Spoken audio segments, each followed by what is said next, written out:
Good morning, everybody. Just getting down to the shop here, and this is going to be video 3 of the Toyota MR2. Making some progress on it. I've got the pump assembly here. So I put this back in there, and look at what it did to this already. There's just a tiny bit of fuel left on the bottom there, and it like discolored that thing already. We bought a brand new deal. There's a new fuel pump. A brand new filter. This is the filter right here, so you kind of have to disassemble this whole thing and then pop it in. But I'm gonna let that thing kind of simmer for a minute, and I'm gonna try to clean this out on the inside. It's just a disaster. This tank, I mean, this thing sat for so many years, and I don't know if you can see down in there, but there's quite a bit of debris. So I'm gonna try to get the majority of that out of there. I had the Mighty Vac out. If you guys have ever seen one of these things, they're pretty darn handy. So that's what I used to suck out. I filled that, and that. So it was about almost 15 gallons probably of fuel that I pulled out with the Mighty Vac system. I got as much out of here as I possibly could with that. And in the meantime, I'm gonna try to get that tank cleaned out, and then we can get the fuel system back in. I'm probably gonna pull the lines from up top and just stick air on it and backflow before I hook everything up, just to make sure there's nothing in the line, because man, this has been already like just a little bit of a project. I mean, it's not difficult getting this off. The one connector, this connector right here, if you guys have ever done this, is a total pain. It's probably easier if you had two people, because in theory you should be able to squeeze this together right here and it should release, and it just doesn't do that. So I used a little pick on one side and a knife, and I kind of like finagled it with one hand and pulled out on those clips, and then was able to pull it out at the same time. It was not easy to do. So the other clip was just fine, and then I removed the top piece with the little yellow clip there too. So fuel pump on this thing, not a super difficult job, but minimal pain in the butt. I tried to find OEM parts and whatnot, but the wire was eaten up on the actual pump assembly. So I ended up having to kind of rewire everything internally in this.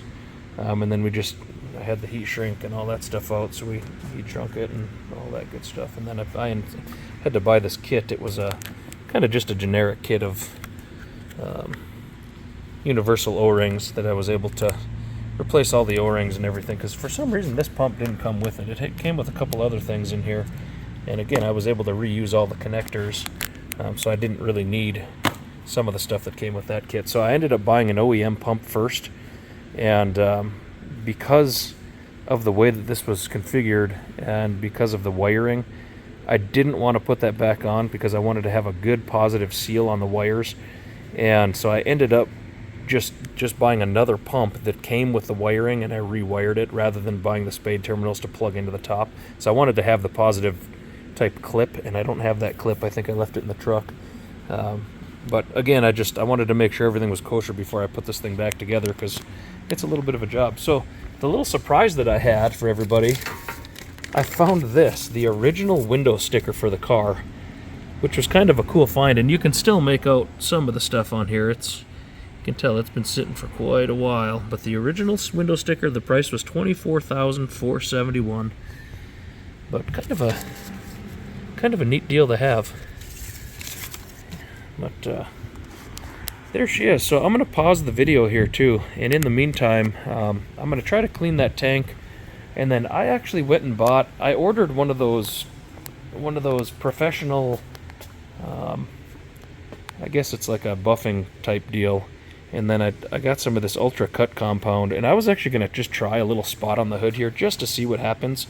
So maybe we'll take note of what this looks like right here, and I'll come back in a second. I'm just going to actually try this and see what it does, see how involved I'm going to need to get to this, because this may need to be resprayed completely.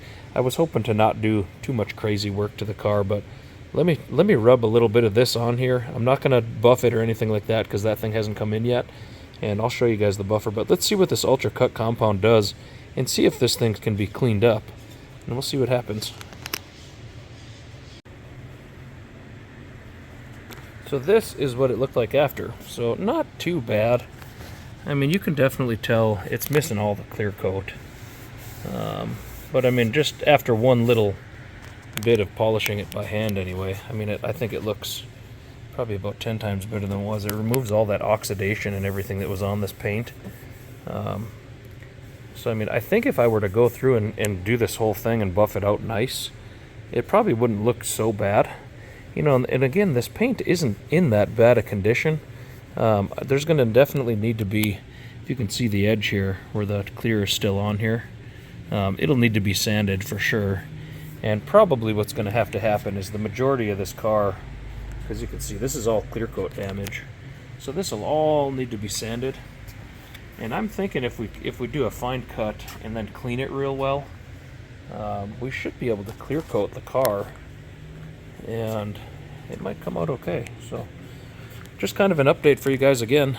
Like I say, the car is coming along, you know, making a little bit of progress here and there. So the Carmen Gia, the gentleman from California, actually ended up buying it. So we had a conversation and kind of went back and forth a little bit and provided as much information as I could on the car. So that'll be good. That'll kind of clear out some space. And then I have another surprise car that's been sitting out back for quite a while that I'm going to do a video on, and that'll be coming up in the next day or two.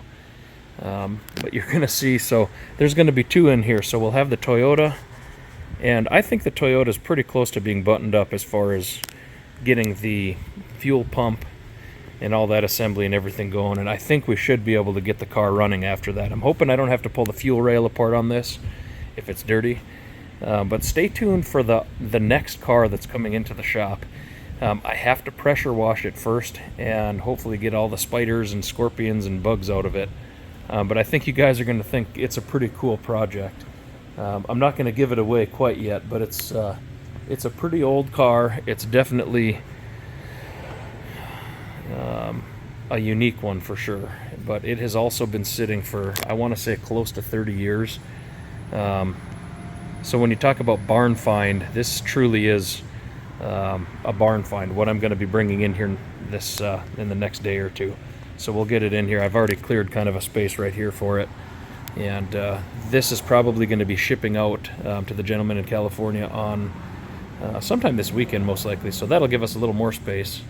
And then I've got a couple more motorcycles hopefully showing up that we can clear off our table over here and start working on some bikes again. But that is the MR2. I will try to stitch these two videos together as best as possible. And stay tuned again for video 3. Hopefully she'll be up and running by then, and we'll provide another update for you guys. If you like the videos, go ahead, like and subscribe, and I appreciate that you're watching.